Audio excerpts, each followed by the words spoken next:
Welcome back to the Paranormal Girl podcast. I am your host, Kristen.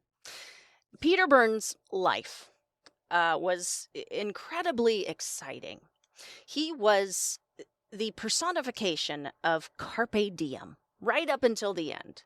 He would contribute to the Sasquatch field in many ways, such as with physical exertion, climbing snowy glaciers on the hunt for Yeti in the early days, or by obtaining necessary funding for big Sasquatch projects, or sharing his theories, findings, life experiences, and the like in his many books on the subject, starting with The Search for Bigfoot, Monster, Myth, or Man in 1975.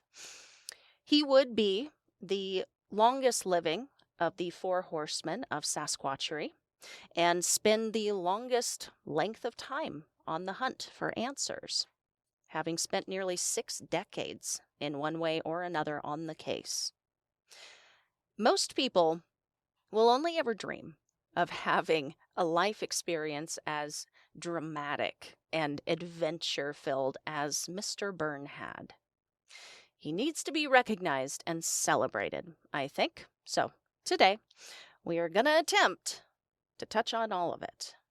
Peter Byrne was born in Dublin, Ireland, August 22nd, 1925.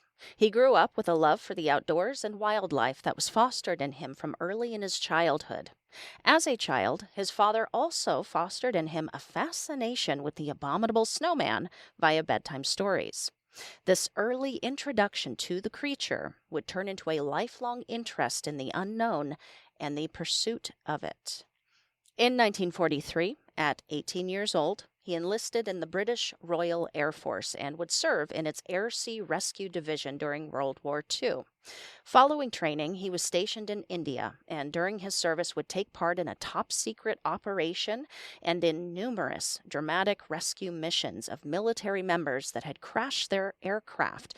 And if you haven't taken the opportunity yet to check out Peter's website, he goes into detail about some of these rescue missions, and there's one in there that is so just dramatic. It's really, really interesting. It's like it's from a movie. By the end of his service in 1947, he had been awarded 4 campaign medals, been given honors, and had been promoted to leadership roles. So not very surprising based on all that he did, but off to a good start here. So Peter would actually conduct his very first expedition to look for Yeti in 1946, a whole year before he left the military. Busy guy. So he and a fellow airman decided to dig into the mystery just a little bit for themselves and set out to Darjeeling, where they would spend time talking with and asking the locals about it.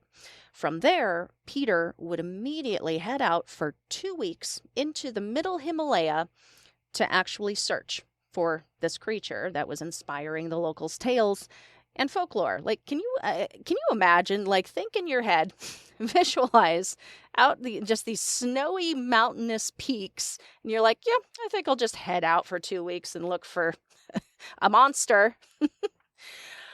Following the end of his military service, he would stay in India as a planter for a British tea company near Darjeeling, and during his time working there would end up participating in 2 more expeditions over the course of 5 years.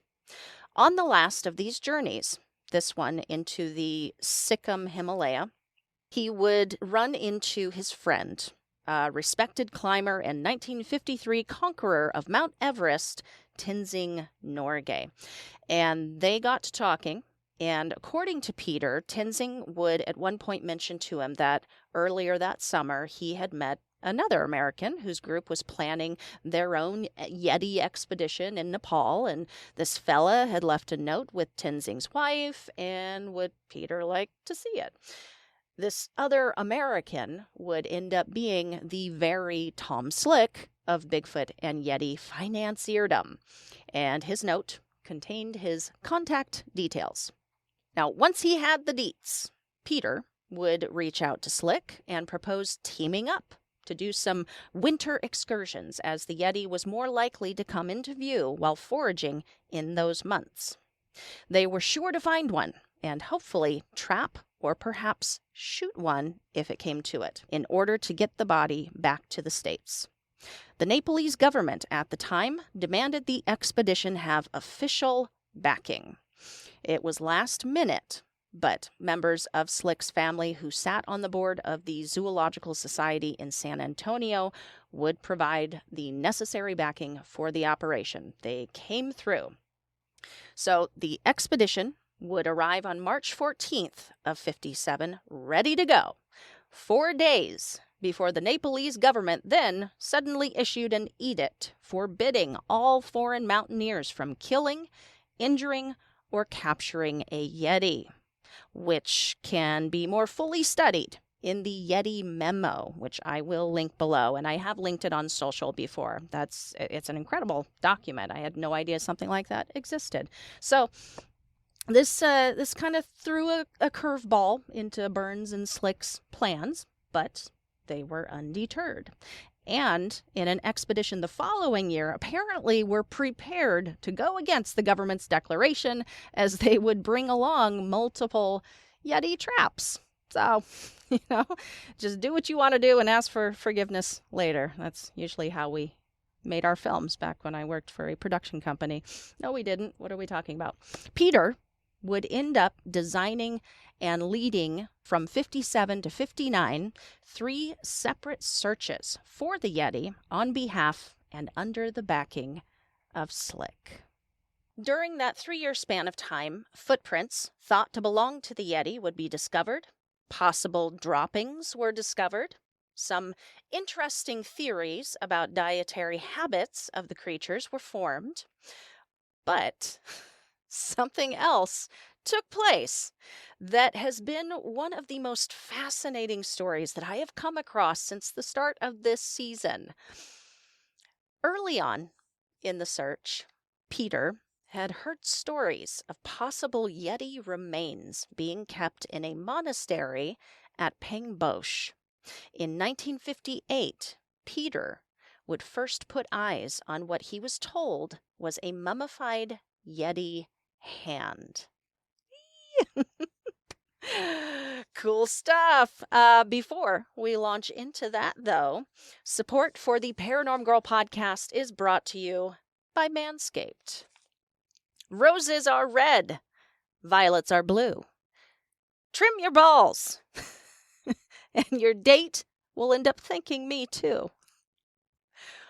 What up, fellas? Valentine's Day is knocking, and Manscaped is the remedy for what the Love Doctor ordered. His prescription? The all-new Performance Package 5.0 Ultra, but of course, designed to elevate your grooming game and shine like the heartthrob you are. Join the 10 million men worldwide who trust Manscaped with my exclusive offer. Go to manscaped.com and snag 20% off plus free shipping with code PNG. Roses and chocolate are fine. They're great. They've become the mainstay for this romantic holiday. But maybe this is the year we add a little spice, a little kick to our Valentine's Day plans. When the Love Doctor comes a-knockin', whip out your own little bag of remedies with the Performance Package 5.0 Ultra. Ensure you're ready for any plans that Valentine's night may bring. Get groovy in the trickiest of spots with the Lawnmower 5.0 Ultra, with its skin-safe technology and their brightest LED spotlight yet, guarding your V-Day treasure against grooming mishaps is super easy, dudes. Super easy. Rid that nose of any unsightlies with your Weed Whacker 2.0 nose hair trimmer. And do not forget the final touch to setting the stage for a romantically smooth celebration. Manscaped's Crop Soother Ball Aftershave Lotion and Crop Preserver Anti-Chafing Ball Deodorant. From trim to aftercare This kit will have you polished, feeling and smelling good, and pre- and post-date ready. Just here to help. That's what I'm here for. Get 20% off and free shipping with code PNG at manscaped.com.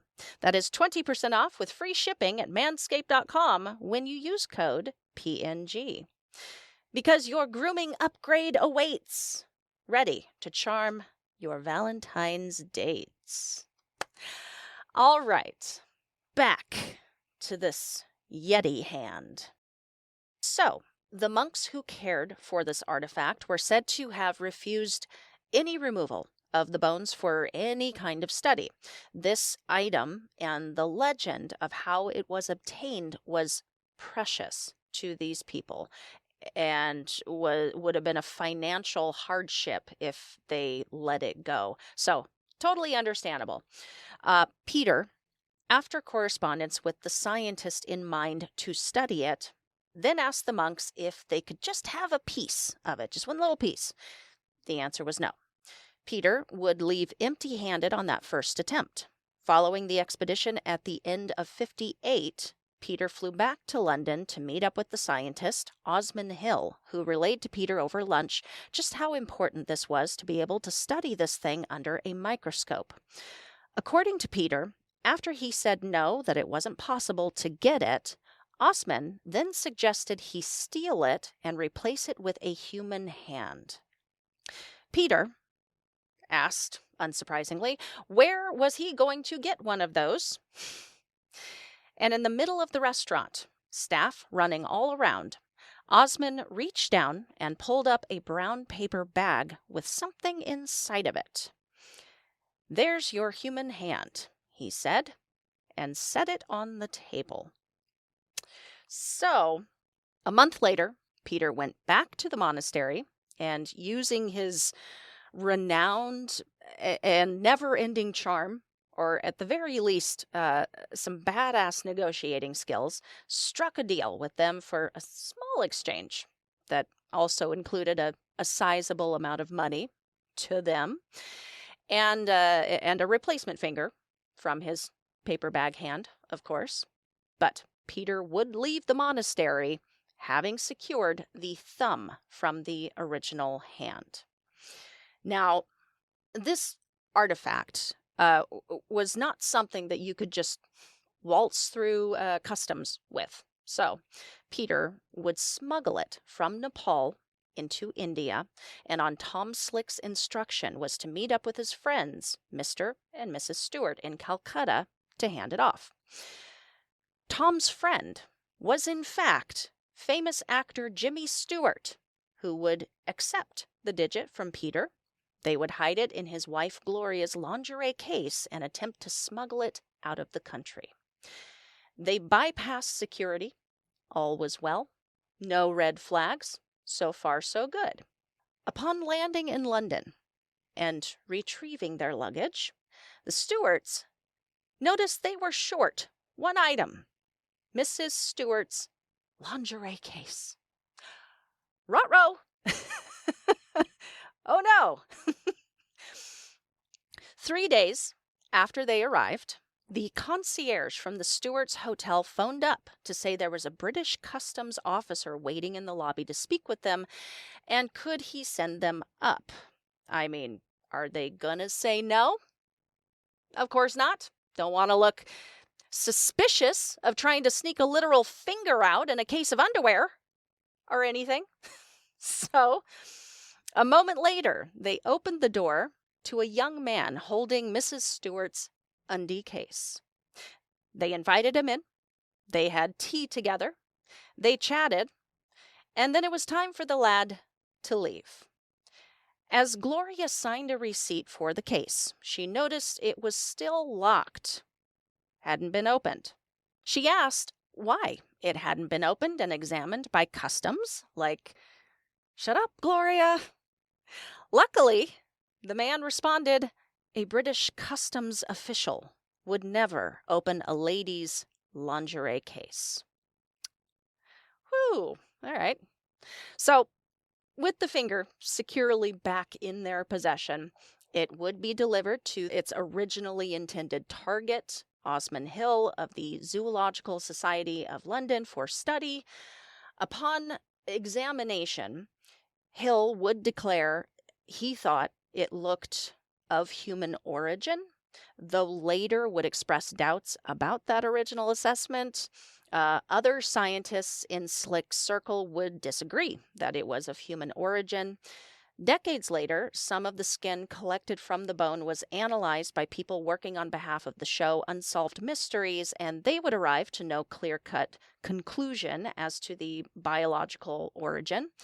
And in 2011, DNA analysis was conducted by a genetic expert from the Royal Zoological Society of Scotland for a show on BBC's Radio 4 called Yeti Finger. They reported that it had been matched against the database and human DNA was found. At some point in all of this, the finger was said to have been lost for a time, just disappeared, and then it resurfaced again. I do wonder if that took place before the BBC conducted their analysis, and maybe what they looked at really was a human finger and not the original artifact. Oh, conspiracy, I know. The final analysis, though, that I will mention before we move on, which does not provide any clarity, but just adds yet another interesting twist on this whole thing and calls the BBC analysis and results totally into question, is this. A Professor Brian Sykes, who authored a book called The Nature of the Beast, which goes into DNA analysis used on various submitted hair samples, also did some DNA detective work on the Pangboche finger. What Sykes found was interesting. He found it was a European mitochondrial DNA sequence in the clan of Ursula. Ursula, in reference to this DNA mapping system that Sykes and his team put together and falls under numerous lines of European genealogy. So, at the very least, it definitely could not have been a finger of a monk, as had been previously suggested. With Sykes writing, the Pangboche finger sequence was almost certainly not from Nepal or anywhere else close by. He then compared the finger's DNA to a cheek swab DNA he had collected, and guess what? It was an exact match to Peter Byrne. So, weird, right? So I think it calls into question the BBC's conclusion, because is that the DNA they also tested? And for the same reason, you should never collect suspected Sasquatch hair samples or scat with your bare fingers. I mean, gross, ew, don't do that, but also don't do that. If you should find yourself ever in the vicinity of a suspected Yeti bone, put your damn gloves on. I don't know if that's what happened in this case, if I'm even understanding this correctly, but I mean, just saying, it's just good protocol, period. By the end of 1959, Peter had been on the Tom Slick-funded search for Yeti for 3 years. Though some footprints, possible scat, and possible Yeti fingers were exciting and all, they didn't have an actual creature in hand, and it was time to close up shop. And there were bigger fish to fry back in the States. Slick had taken a liking to a creature similar to that of the Yeti, a little closer to home, something called a Sasquatch, located somewhere up in the forests of the Pacific Northwest, and he launched an expedition to find it. Though Slick had initially attempted to take the reins of leadership of the 59 Pacific Northwest expedition, he had numerous and other distracting obligations that continued to pull him away, just lots of business to attend to. So, in December of 1959, he would call upon his adventurer friend, who he knew was able to take charge of a situation and had already assisted him in a similar venture, Peter Byrne, to head up the expedition, which was really the best thought out and well played decision that could have ever taken place. No, not really. John Green and Renee Dahinden despised the guy and deeply resented him being put in charge of the search. Now, Byrne had said that initially he was very skeptical of there being such a creature as was being described to him hiding somewhere out in America, a land of skyscrapers and buildings. But upon meeting with Slick and going over the maps of the massively forested area that is the Pacific Northwest, and hearing Slick talk about recent print finds, sighting accounts by credible eyewitnesses, he was swayed quite a bit and noted that the area they were to look was many times the size of the area in which they had searched for the Yeti. Byrne would spend a couple of years on this expedition, finding numerous prints, but no creature, once again. And unfortunately, as we know from our last Horsemen episode, things would come to a halt when Tom Slick perished in a plane crash in October of 1962. Once the expedition was shuttered, Peter returned to Nepal, and it would be many years before he returned full on to what he called the Great Search. But from 62 up to the early 90s, he was still as active as ever. Back in Nepal, he would return to the jungles and pick up with his safari and big game hunting business he had somehow had time to be doing before. By the winter of 68, he had some change of heart about the hunting of the animals and the people he was leading out to do it. And he would end up forming the International Wildlife Conservation Society and also establish the Sukla Phanta Wildlife Reserve and National Park in Nepal. Very cool. In 1971, he would secure funding from the Boston Academy of Applied Sciences, funded by millionaire Robert Rines, and launch the Bigfoot Information Center and Exhibition. Over the course of this project, the center logged 94 credible sightings by 1976. At this time, Burns would send hair and tissue samples to the FBI, who agreed to analyze it. This was a big story, and you've heard it, but the FBI did actually analyze it and responded to Byrne with the results. Now, that responding correspondence missed Peter Byrne entirely, and he wouldn't actually have the FBI's answer in hand until 40 years later, when the records containing their correspondence were released to the general public. It was deer hair. He also would write his book, The Search for Bigfoot, Monster, Myth, or Man, in 75. When he wasn't writing or getting money or setting up information centers, he was pioneering rivers that had never been descended before in Nepal and in China, and opened one of the first whitewater river running companies in Nepal under the name Peter Byrne Expeditions. He was an adventurer and explorer. And in the 1980s, he was leading commercial safaris based on wildlife observation and photography only. In the early 90s, with more funding from Rines Academy of Applied Science and a new benefactor, David Ransberg, Burns became director of his newly formed Bigfoot Research Project in the Hood River, a project that would also last for 5 years. For this project, far better technologies for hunting Sasquatch were used, like remote sensors. They incorporated a helicopter into their search. They also had a hotline set up to receive accounts of sightings and information, 1-800-BIGFOOT. Don't call that, by the way. It's it goes to some poor family somewhere out there, so don't call it. Um, though no creature was found during this project, he and his team did discover several sets of huge footprints, along with gathering eyewitness reports, and also discovered a giant 9 foot by 4 foot nest made up of laid down moss that Peter was convinced was the bed of a Bigfoot.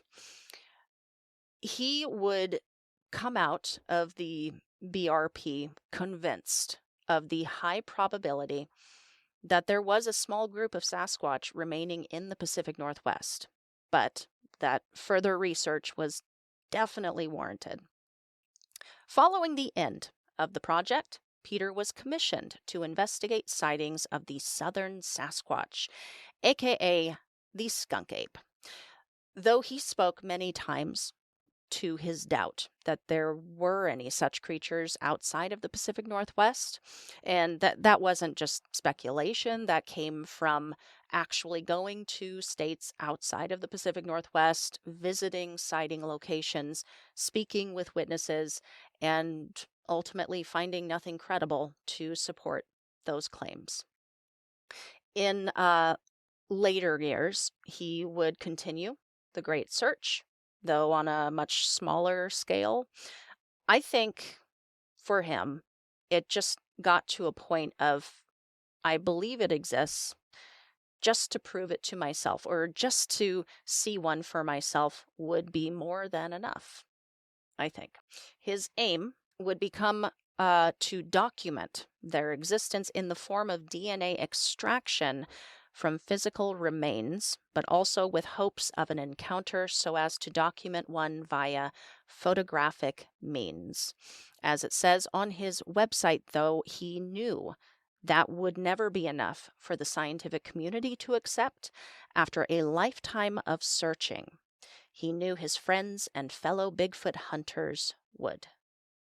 Now, one not so awesome piece of Peter's life story here should be talked about, though I don't personally think, in my opinion, I don't think it lessens his character, just his amazing story in general.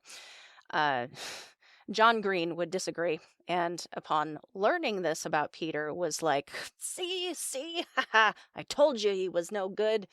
I can't remember exactly what he said, but Green had always felt Peter was untrustworthy, or just like not an honorable person, something along those lines. So here it is. In 2013, 88-year-old Peter Byrne was sentenced to 3 years of probation after he pleaded guilty to financial fraud. Between 92 and 2012, he had been concealing his travels out of the States and how much money he was making while receiving need-based benefits in the form of supplemental security income and food stamps to the tune of $78,000. When the Social Security Administration would ask about his whereabouts or to verify with his passport, he lied, said it had been destroyed. He withheld the amounts of money he had stashed away in the bank. The records note at one time was more than $85,000. He also lied about receiving royalties from the sales of his books, all to continue receiving this money. Just a mess. It's not great. So yes, he was sentenced to probation and also ordered to pay restitution, just pay everything back, which he did. Got his hand caught in the cookie jar, that one. And that may seem like a strange place to end the segment on Peter Byrne, or to end this episode, and I agree. So we're gonna talk. We're gonna end this one talking about Peter's involvement with the PGF. But before we do, I just want to say, I think it's kind of case in point, this circumstance. It's kind of case in point, the life that he led, the crazy life he had. Everything he did seemed to be all or nothing, extreme, innovative, brave, stupid, out of the norm. And he always did what needed to be done, I think, in his mind. He was a vibrant character who led a vibrant life. And in some ways, I don't think he quite gets the credit that he perhaps deserved for being one of the layers of foundation in this field. Despite these not so great actions that he took, he had a whole rest of his lifetime of bringing the mystery of the Yeti and the Sasquatch to the public eye, giving it a fair shake, more than a fair shake, because he was excited by the prospect. Even if the financial windfall of being the first to discover it was a motivating factor, he also had a burning desire for the adventure of it. I don't know. May we all find something that lights our fire so much. All right. Let's talk about Peter's involvement with the Patterson-Gimlin film. The PGF is one of the most studied films of all time. It has been analyzed every which way with measurements, speeds, heights, weights, course of travel, all discerned by early and current day researchers who continue to analyze and break it all down for the rest of us. New discoveries and theories have come of these folks' findings. And though I don't often come across Peter's name at length in regards to the PGF, he had a hand in some of those findings and its enduring legacy, and put in significant effort to examine it. John Green would map the site where the PGF was shot the year following the filming. René de Hinden would do so in 71, and Peter Byrne would do his own mapping of it in 72. He had been contacted in 71 by one of Tom Slick's associates who reached out to him and said, "I hear there's this piece of film. Would you go on my behalf and talk to the guys who took it and see what's going on?" And he would. He would return to the site a few times to investigate and would snap a photo of the location that would be used by Jeff Glickman of the North American Science Institute on his analysis of the film's subject in order to determine their dimensions, which interestingly yielded similar height as had been discerned previously, but arrived at differently by other researchers. Not too long before Patterson died in 72, he would tell Byrne, "Peter, we should have shot that thing. Then people would have believed us." This references the no shooting pact he and Gimlin had made prior to their sighting, but in the case of one, what a different film that would be. What a different world this would be right now. Though at one point in his life he may have held a different opinion on the matter, at some point Peter himself would adopt a no-shooting stance when it came to Bigfoot.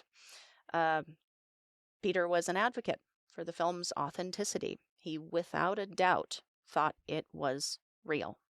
And I gotta say, if the maker of that film said something like that directly to me, I would believe him. I would at the very least believe that he believed it was the real deal. Now, down the road, when the Bigfoot research project was still up and running, they would try their hand at getting down to the nitty-gritty of the film, and they would commission a group out of Illinois to do a study of it. Though their study, or at least the funding for the study, ended before they reached a conclusion, Peter said at a meeting of the Western Bigfoot Society in 97 that the study was moving towards authentication of the film. During this talk, he also mentioned a discovery he had made after watching the PGF hundreds of times and decades later, something he hadn't noticed before. And maybe you have caught it or had a thought about it, that just before Patty does her famous look back, She pauses, hesitates.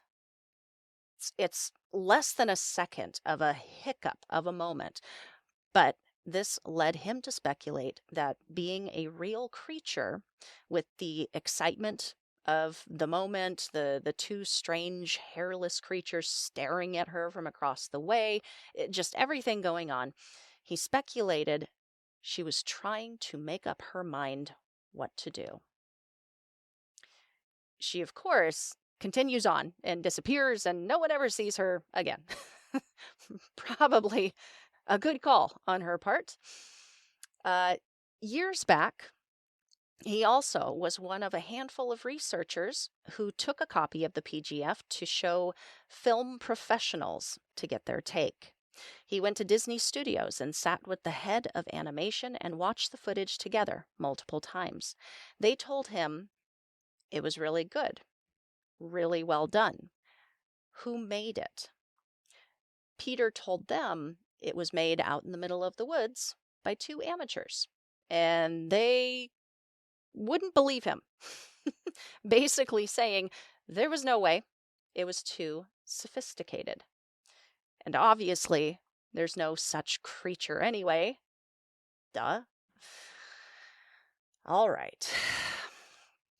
Following the closing of his last major project, Peter would still go on to appear in many documentaries. He gave talks, did interviews, wrote many more books. But as for Bigfoot, though the fire never died, he said it would become more so a hobby, not something he did 100% of the time. He was still investigating, don't get me wrong. He followed up on sightings and footprints and with witnesses, but yes, he would gracefully kind of settle into the final chapter of this lifetime spent on the Great Search. He would pass away peacefully at 97 years old in Oregon, July of just last year. Really wish I could have met him. What a wild life. We will finish up with our remaining horseman, Dr. Grover Krantz, in another episode. There was just so much to cover with Peter, and it just kept coming and coming, even after I finished. Dudes, did y'all know Slick's and Byrne's Yeti expeditions were allegedly covers for CIA spy operations? What? There's a rabbit hole for somebody out there, if you're curious. If you enjoyed receiving this educational transmission today, if you heard anything you have never heard before, and it made you go, I've never heard that before, that's very interesting, please let me know by leaving a 5-star rating or giving it a thumbs up and subscribing. If you are watching on YouTube, don't forget to subscribe. Beer, Booze, and Boogeymen will be premiering Saturday, February 3rd at 5 p.m. Pacific. I got you a time, guys. You get the benefit when you tune in of enjoying me, the Paranorm Girl, Damien from Life Beyond 6 Feet, and putting up with Gil of the Black Cat Report as we boogie our way through our first episode of this live-streamed bonanza right out the gate. We are talking about haunted workplaces.